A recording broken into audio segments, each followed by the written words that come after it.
Sobrang bilib ng sikat na Dubai vlogger na si Kim Royce Mantua na kilala rin bilang Kimmy Fierce sa magka-love team na sina Kim Chiu at Paolo Avellino. Last year umano kasi ay nakasama na ni Mantua sa Dubai ang Kim Pao at nagkaroon siya ng chance na makachikahan ng dalawa sa kanyang vlog.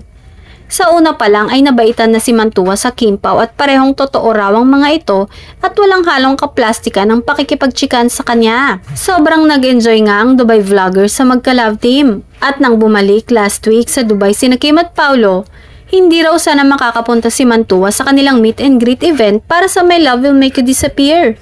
Pero dahil nabaitan nga siya sa Kim Pao, nakagawa siya ng paraan para makapunta.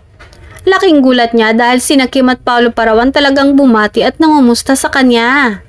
Natandaan pa nila ko, ang sweet. Expected ko talaga na baka hindi na nila ako maalala, pero mali ako. Ang sweet pa nila, si Paolo biniro pa ako. Chika ni Mantua. Say pa sa Dubai vlogger, talagang marami ang pumupuri sa Kim Pao dahil sa kanilang kabaitan at pagiging friendly. Tuwing nakikita ni na Kim at Pao, ay talagang sila ang unang lumalapit at bumabati.